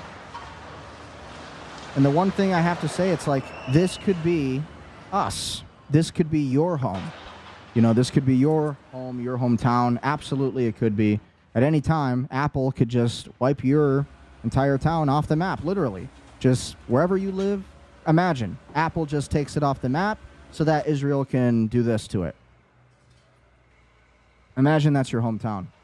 And then, after all of this, you get called a terrorist for this. You did nothing wrong, but you are called a terrorist after literally being terrorized. I don't know how people do it. I don't know if people don't talk about it. I feel like the world cannot truly move forward until this issue is like truly suppressed. Until, when I say suppressed, I mean until like the problem is suppressed, which is the Israeli occupation over these governments. There needs to be serious international law against them. It's just common sense. At the turn of the century, 50 million Muslims live in Europe. So this is a huge problem. But who caused all of this? See, you're going to really start seeing the immigration rhetoric ramp up here. You're going to really start seeing all of this, the anti-Muslim, anti-Arabic rhetoric. And listen, a lot of this is true. There are massive droves of Muslims and Arabs coming into America and Europe. That's all happening. And they do seek to conquer and take over the country. That's absolutely a part of their religion. That is part of Islam. Now, with that being said, it doesn't mean that there isn't a bigger player who is allowing these things to happen, right? Where are these immigrants coming from? Why are they coming to the United States? Why are these Arabs coming to Ireland? Well, guess who sent all of these Palestinians, and a lot of them, or not just Palestinians. I'm talking about all of these Arabs that they're talking about in this video right here. 46 million, 50 million Muslims live in Europe. The reason this originally happened was because of the Jews who basically allowed for this, who allowed for the diversity, who allowed for the mass migration via legislation and through your politicians and buy-offs and, donors. And this is how it happens. It's like, be honest and objective. If you were offered $200 million right now, you're a world leader. You don't know anything about what you're doing. You really have no control. You're new to the game. Let's just say the Israeli lobby walks up to you and they offer you $250 million. And in return, in exchange, they want you to take in at least 250 million illegal immigrants over the next 10, 20 years. Well, what are you going to say? You can either have $250 million right now, or you can just say no, and you have a safe country. But you no longer have $250 million. It's like, what would you do? It's a real question. What would you do? Look at this. As the people who lead and when you watch this video, you should really think about who caused all of this. Who caused 50 million, Arabs to come into these countries? Who caused all of it? Who allowed it? Who enabled this? I would say it is the Israelis, the Jews. This is part of the Great Replacement. This is part of the Kalergi plan right here. Countries try to do what Joe Biden tried to do here, and that is... This is a Jewish Zionist operation, not an Arab operation, in my opinion. The Arabs are being used, and they are being used as pawns for this greater operation. The Jews are really instituting what they call Gog and Magog, G-O-G and Magog, M-A-G-O-G.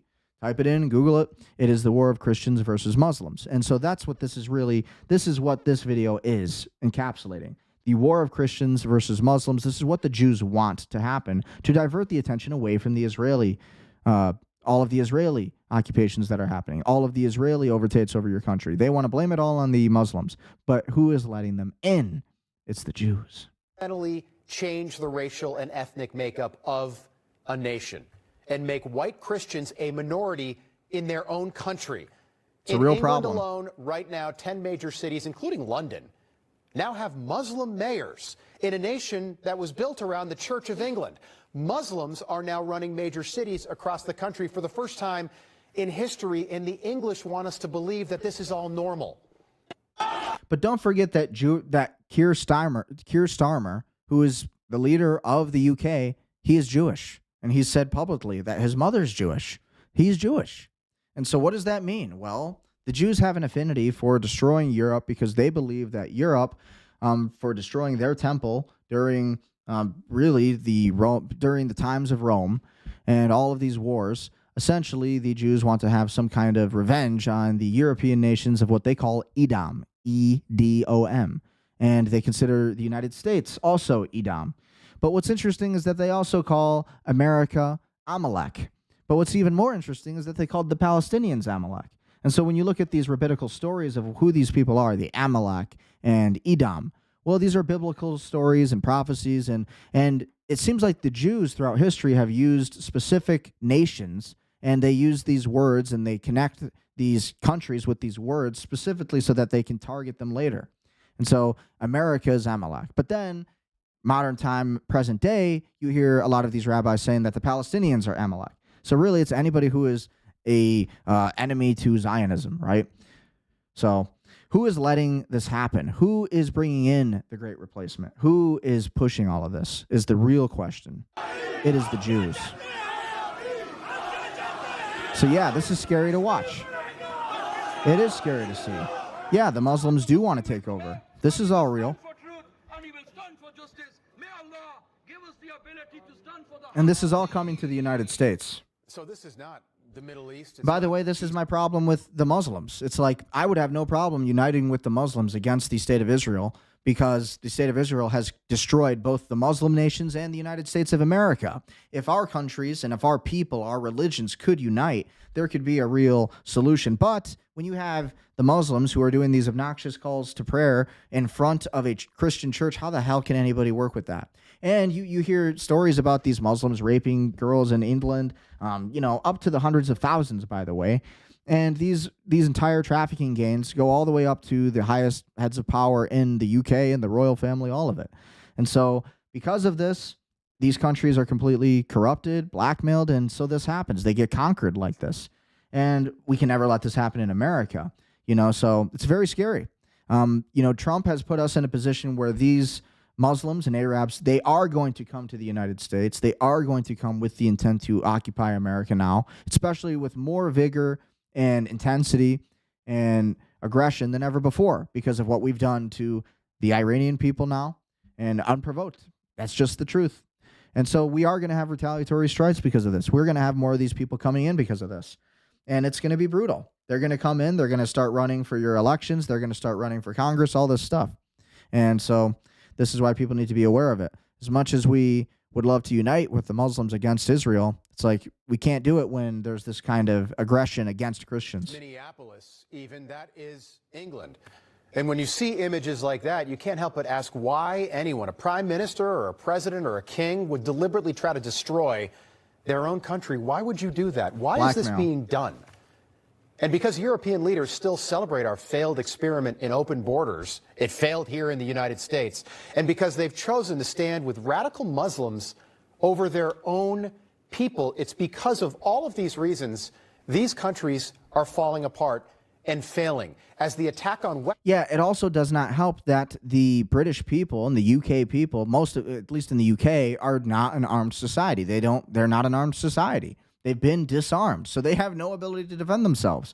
And what's even more scary is that what you're going to see next, you're going to see all of these Muslims become armed, and they're going to have the gun rights, and then suddenly the UK people will not have any gun rights, as they already don't. So what's going to happen when the Muslims have all the guns, when the Jews have all the guns and you don't in the UK, and then eventually in America? That's what they're trying. They want to get rid of the Second Amendment so they can create the UK 2.0 out of America. Western civilization continues. In November 2015, 130 people were killed in Paris, France, when ISIS terrorists carried out multiple attacks. But never forget who ISIS was, the Israeli Secret Intelligence Service, according to the CIA documents at one time in the 60s, 70s, 80s. That's how Langley used to communicate with ISIS, who was the Israeli Secret Intelligence Service, which is now called the Mossad. In one day, targeting crowded restaurants, cafes, and large crowds. The French did nothing to close their borders. In March 2016, 32 people were killed at an airport in Belgium. See, I don't like to immediately associate this with Muslims because I understand enough what the issue of this really entails when it comes to this entire Muslim issue, all of the Muslim question, all of that stuff. I can understand how it happened because ultimately that is really one of the major issues is that there's been a massive subversion of these regime changes. You see a lot of regime changes that created these Islamic groups. And again, look at Syria, you look at Iraq, and you look at these proxies that are attacking these Lebanon Christian villages, and you're like, gee, I don't understand. Why are these Muslims fighting for the Israelis when the Israelis have killed their own ancestors and their people of the Syrians and the Iraqis who are fighting for Israel? That's so weird. Well, it's because Israel has created proxy groups over decades, via regime change through these different countries like Syria, like Iraq, and then they're going to do that. They want to do that with Iran. They're trying it right now. That's why you heard Trump talking about the protests and the protesters being killed, all this stuff. And you heard all of this propaganda. Well, it was because there is actively a regime change happening right now in Iran. There's actively a regime change happening in Cuba right now. At the same time, there's actively a regime change that happened just recently in Venezuela. That's how we conquered it. And then Greenland will be next. That will be the next thing. But who will benefit is the real question, and it will be Israel. And it'll be because of this movement. Okay, so these terror attacks that you see from Muslims, I think this is actually proxy groups of the Israeli state, personally. And you know what's interesting, you find a lot of these passports from these ISIS terrorists, these people in the UK, they end up having passports right back to Israel. What's up with that? So there's going to be a lot of revelations that are coming out about this stuff. After an ISIS terrorist attack, they did nothing to secure their borders. In July 2016, 86 people were killed when ISIS terrorists ran down a Bastille Day crowd again in France, and they did nothing to close the border. The border stayed open after the 2017... Oh, and it's even worse because there's no criminal justice system in the UK either. There's no criminal justice system, like literally there's none. London Bridge and attack. again, I mean, you know, you look at all of this, it's just there's no criminal justice system. Nobody gets held accountable. Nothing happens. And the 2017... Even in many cases, a lot of the time, the victims get in trouble. That just happened. A girl was raped in the UK, and she was charged. Manchester suicide Insane. bombing and the 2024 Christmas market attack in Germany. None of this was enough to stop or even slow the flow of radical Muslims into Western Europe. According to the European Union Terrorism Report, Europe had 58 terrorist attacks in 2024 alone, and no elected official in Europe has done anything to address this problem. Think about that. 58 Keir Starmer is Jewish. That's it. That's all you need to know. terrorist attacks almost exclusively by radical Islamic terrorists. And again, so now my question to you, after you hear all of that, this is your homework now. Before we wrap up the show, your homework is to Google, what is the clergy plan? What is the Great Replacement? And then look up Gog and Magog, G-O-G and Magog, M-A-G-O-G, Gog and Magog. Look up what this is and what this actually is all about. And then look up the Great Replacement and look up the clergy plan. Do about 10, 15 minutes of research, and then you'll see what this is really all about. So with that being said, that's pretty much all the news I'm going to cover for tonight. It's 9:07. Have a great night. What do you guys think about this? Be sure to like, share, comment, subscribe, support the show. But with that being said, I think at the end of the day, the entire world is going against the state of Israel, finally. And people are standing up for the truth and what's right. And they're standing up for, again, sovereignty for these nations who are really losing a lot of their sovereignty. So what are we going to do as Americans? Are we going to fight back, or are we going to let it all happen? So with that being said, stay prudent, stay powerful, and stay wealthy. Have a good night and stay safe.